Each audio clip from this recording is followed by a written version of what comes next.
वंदे मातरम। मेरे प्यारे विद्यार्थियों, आज की ये वीडियो हिंदी भाषा एवं संस्कृति पर आधारित है। भोपाल के अंतर्गत जो ऑटोनोमस कॉलेज है 2023 का ये पेपर है, ये हमें भेजा है एक स्टूडेंट साक्षी ने। उन्हें बहुत बहुत धन्यवाद।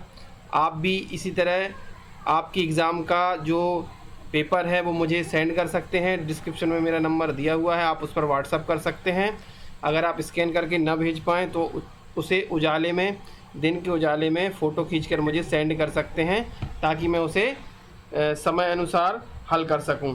और अच्छी क्वालिटी में आने से उसका लाभ आपको भी होता है। तो चलिए बिना देर करे हिंदी के 50 प्रश्न हल करते हैं। 1 मिनट और एक चीज़ मैं बता दूं, विद्यार्थी पूछते हैं कि सर ऑब्जेक्टिव कौन से क्वेश्चन आएंगे, तो मैं आपको बता दूं फाउंडेशन का जो सिलेबस है, हिंदी इंग्लिश एक साथ पेपर होते हैं, पर्यावरण और योग के एक साथ पेपर होते हैं। ये चारों पेपर जो होते हैं ऑब्जेक्टिव टाइप होते हैं और 50-50 मल्टीपल चॉइस के क्वेश्चंस आते हैं। कहीं कहीं खालिस्तान और सही गलत के यानी ट्रू और फॉल्स भी आते हैं। तो इसके अलावा जो आपके मेजर, माइनर, ओपन इलेक्ट और वोकेशनल पेपर होंगे वो डिस्क्रिप्टिव होंगे। उनमें 3 अति लघुत्तरीय, 3 यानी 3 very short answer, 3 questions short answer और लास्ट के 3 लॉन्ग आंसर होंगे। तो इस तरह 9 क्वेश्चन आएंगे 3 सेक्शन में। ये याद रखिए, क्लियर कट याद रखिए। फाउंडेशन हिंदी इंग्लिश एक साथ होंगे, पर्यावरण योग एक साथ होंगे। पर्यावरण योग हिंदी इंग्लिश पर और भी मैंने वीडियो बना रखे हैं, आप उसे NEP प्लेलिस्ट नाम से चैनल पर डली हुई है पूरी प्लेलिस्ट, उसको चलाइए। वो केवल फर्स्ट ईयर के सभी विद्यार्थियों के लिए काम की। उसमें रानी दुर्गावती विश्वविद्यालय जबलपुर, विक्रम विश्वविद्यालय उज्जैन, बरकतुल्ला विश्वविद्यालय भोपाल, DAVV इंदौर सभी के पेपर हैं और सभी के सिलेबस कॉमन होने के कारण आप सारे वीडियो देखिए। वो क्वेश्चंस रिपीट हो रहे हैं, मैं बार बार यही कह रहा हूँ आप लोगों से, क्वेश्चंस रिपीट हो रहे हैं। तो चलिए यहाँ शुरू करते हैं हम। पहला प्रश्न है, पहला प्रश्न हाईलाइट करते जाएंगे। पहला प्रश्न है, जो मातृभूमि को किस नाम से जाना जाता है? तो मातृभूमि को वसुधा नाम से जाना जाता है। वसुधा यानी धरती, रत्नाकर यानी समुद्र, सरिता यानी आप जानते हैं नदी होता है, सुधा यानी अमृत। दूसरा प्रश्न, मातृभूमि कविता के रचयिता कौन है? ये प्रश्न बार बार आया, अभी भी रिपीट हुआ है, आपने उम्मीद है आपने कर दिया होगा। मैथिली शरण गुप्त। क्वेश्चन नंबर 2 का C आंसर सही है। तीसरा जो क्वेश्चन है वो है, मातृभूमि का परिधान क्या है? तो मातृभूमि का जो परिधान है वो है नीला आकाश, नीलांबर परिधान हरित पट पर सुंदर है, ऐसी पहली पंक्ति है मैथिली शरण गुप्त की कविता की। क्वेश्चन नंबर 4, हम किसकी रज में लोट लोट कर खड़े हुए हैं? ये देखिए, मैंने जो सैंपल वीडियो बनाया हूँ उसमें ये क्वेश्चन दिया हुआ था, सीधा सीधा प्रश्न आ गया है। अगर आपने वीडियो देखी होगी तो आपको ज़रूर इससे लाभ हुआ होगा। तो इसमें किसकी रज, रज यानी होता है धूल, तो कवि कहता है कि किसकी रज में लोट लोट कर बड़े हुए हैं? तो ये मातृभूमि की रज में। 5वां प्रश्न है, शतरंज के खिलाड़ी किस विधा की रचना है? क्वेश्चन फिर से रिपीट हुआ है, देखिए बार बार ये क्वेश्चन आ रहा है।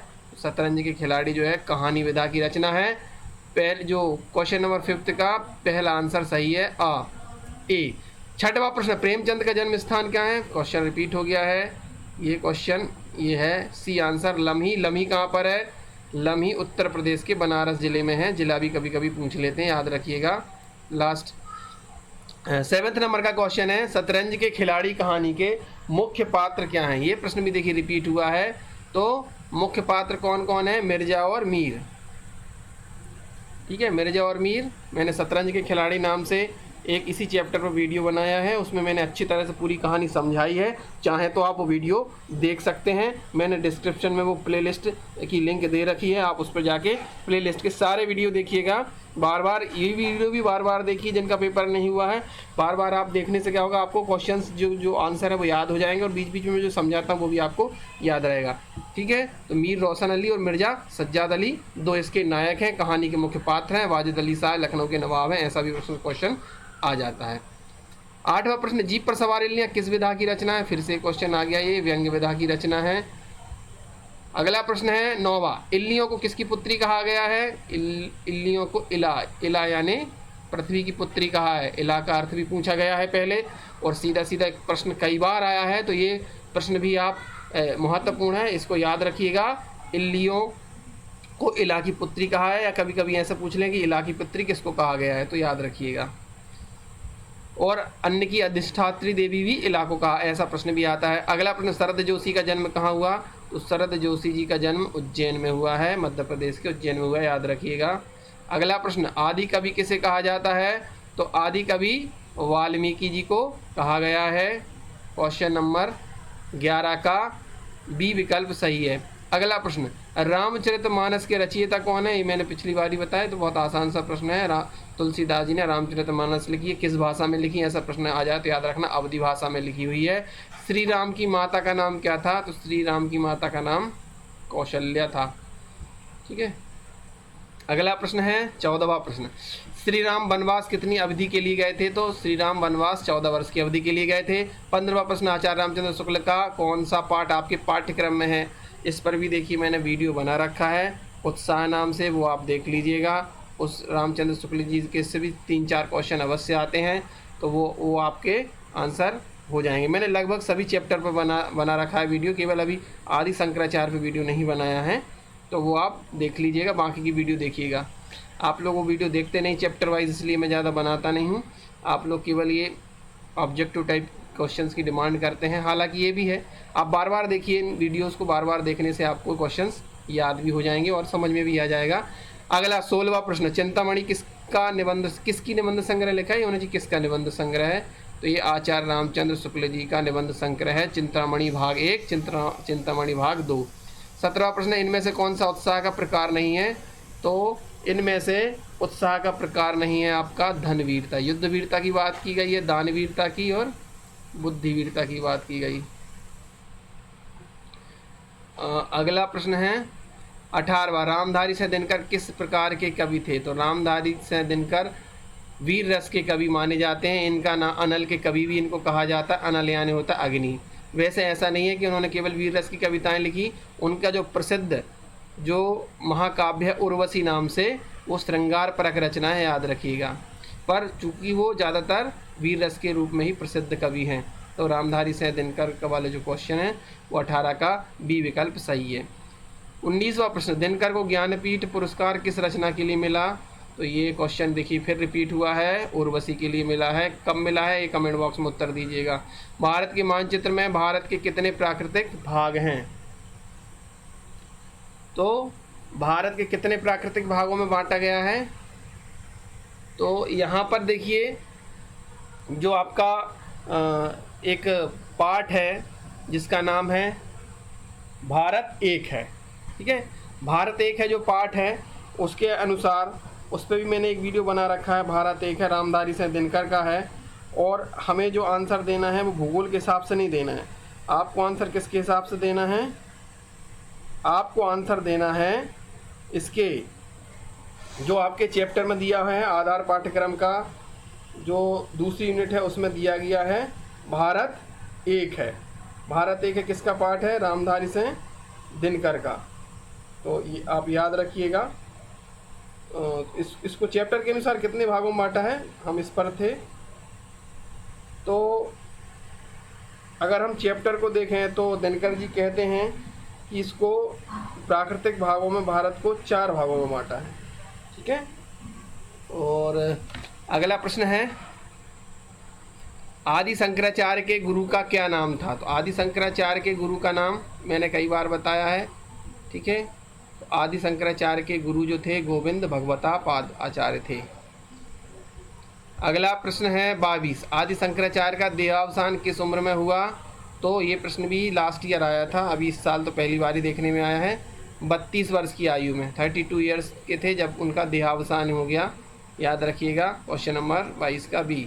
23वां प्रश्न, शंकराचार्य ने भारत में कितने ज्योतिर्लिंगों की स्थापना की? 12 ज्योतिर्लिंगों की स्थापना की है, जिसमें हम भाग्यशाली हैं, मध्य प्रदेश में 2 ज्योतिर्लिंग हैं। और जो ओमकालेश्वर है वहाँ पर गुरु को ढूंढने के लिए शंकराचार्य जी केरल से आए थे यहाँ पर, और यहाँ पर उन्होंने तपस्या भी की है, इसलिए बहुत ही सिद्ध क्षेत्र है ओमकालेश्वर। आदि शंकराचार्य जी की वहाँ पर बहुत सी यादें जुड़ी हुई हैं। अगला प्रश्न है आदि शंकराचार्य ने कौन से ग्रंथों की रचना की? कनकधारा ये स्पष्ट नहीं है यहाँ पर। अत्युत्थाष्टक या नर्मदाष्टक, ये सभी।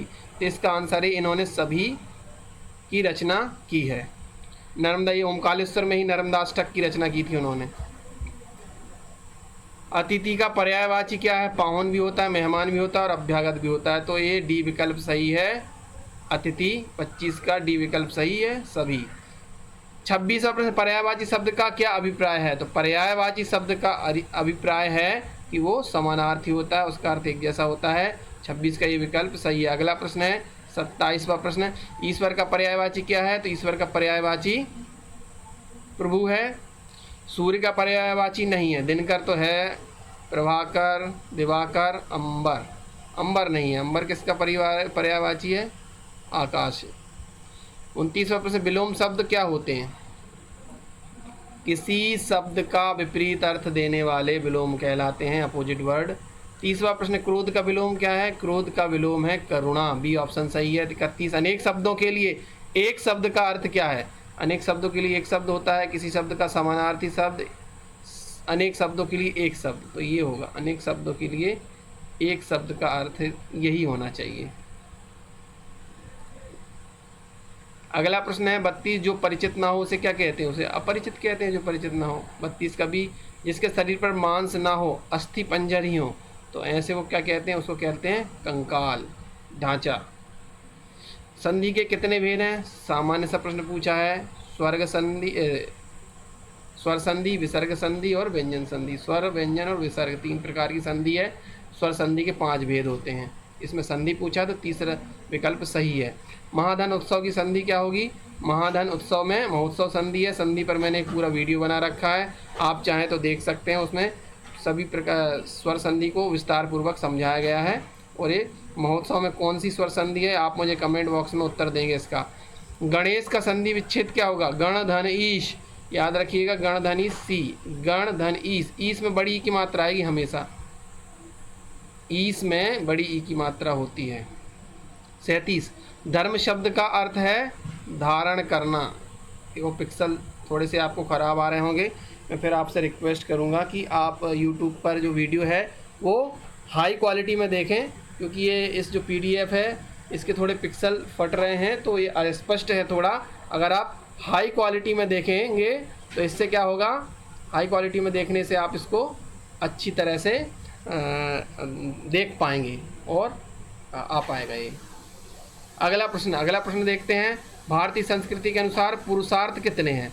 तो भारतीय संस्कृति के अनुसार धर्म, अर्थ, काम, मोक्ष, ये 4 पुरुषार्थ हैं। पहला धर्म है और आखिरी वाला मोक्ष कहा गया है। ठीक है, तो एक क्वेश्चन जो रह गया था मैं एक बार बता दूं यहाँ पर थोड़ा सा। इसमें क्वेश्चन नंबर 20 का चैप्टर में 3 दिया हुआ है, तो 20 का ए विकल्प लगा लीजिएगा। 20 का ए, भारत की मानचित्र को 3 भागों में बांटा है। ये चैप्टर के अनुसार इसका आंसर आएगा। वैसे अगर भौगोलिक दृष्टि से देखें तो 5 भागों में बांटा है भूगोल के अनुसार। तो 38वें पे चलते हैं वापस हम। भारतीय संस्कृति के 4 पुरुषार्थ हैं। 39वां प्रश्न, आदि शंकराचार्य ने किस मत की स्थापना की? तो आदि शंकराचार्य अद्वैत मत के प्रचारक थे। 40वां प्रश्न, भारत का सबसे पहला संबंध है, भारत का सबसे पहला संबंध नहीं, भाषा का, क्षमा कीजिए, भाषा का पहला संबंध होता है बोलने से। बच्चा सबसे पहले पढ़ता नहीं है, सबसे पहले बोलना सीखता है, इसलिए भाषा का संबंध बोलने से है, याद रखिएगा। 40वां प्रश्न, 40वें प्रश्न का बी विकल्प सही है। 41वां प्रश्न, किस भाषा को अंतर्राष्ट्रीय भाषा कहा जाता है? तो इन दिए गए विकल्पों में अंग्रेजी अंतर्राष्ट्रीय भाषा है। वैसे तो अंतर्राष्ट्रीय भाषा ये सभी हैं, पर अंग्रेजी हर जगह चलती है। दिए गए विकल्पों में ए विकल्प सही है। भाषा की तुलना में बोली का क्षेत्र कैसा होता है? भाषा की तुलना में बोली क्या होते हैं? क्षेत्र उसका सीमित होता है, सीमित क्षेत्र में बोली जाती है। ब्रज भाषा भाषा नहीं, क्या है? बोली है। ए ऑप्शन सही है 43 का। अगला प्रश्न, 44वां प्रश्न, भारत में गरीबी का मुख्य कारण क्या है? अशिक्षा, जनसंख्या वृद्धि या जाति प्रथा और या उपयुक्त सभी? तो देखिए, गरीबी का मुख्य कारण जनसंख्या तो है ही और अशिक्षा भी है, ये 2 मुख्य कारण हैं। तीसरा मुख्य कारण तो नहीं है, क्योंकि जाति का गरीबी से इतना संबंध नहीं है, लेकिन दिए गए विकल्पों में उपरोक्त सभी आएगा। 45वां प्रश्न, उपभोक्ता का क्या मतलब है? उपभोक्ता जो उपभोग करता है, तो सामान का उपभोग करने वाला उपभोक्ता कहलाता है। यह आपका बीज शब्द वाले चैप्टर से है, आखिरी वाला। अगले प्रश्न, खालिस्तान है। जीप पर सवार इल्लियाँ, खालिस्तान प्रसिद्ध है, खालिस्तान का प्रसिद्ध व्यंग्य है, तो इसमें आएगा शरद जोशी का प्रसिद्ध व्यंग्य है, यहाँ पर खालिस्तान में शरद जोशी आएगा। श्री राम के पिता का नाम दशरथ, दिनकर का पूरा नाम है रामधारी सह दिनकर। पंकज का पर्यायवाची, कमल को पंकज भी कहते हैं। भारत विविधता में एकता का देश है ना, विविधता में एकता नज़र आती है। ये 50 प्रश्न यहाँ पर पूरी होते हैं। आपकी कोई भी क्वेरी हो तो आप मुझे व्हाट्सअप कर सकते हैं या कमेंट बॉक्स में पूछ सकते हैं। एग्ज़ाम से संबंधित कोई भी समस्या हो, आपकी कुछ समझ में नहीं आ रहा हो, तो आप पूछ सकते हैं। Thank you for watching.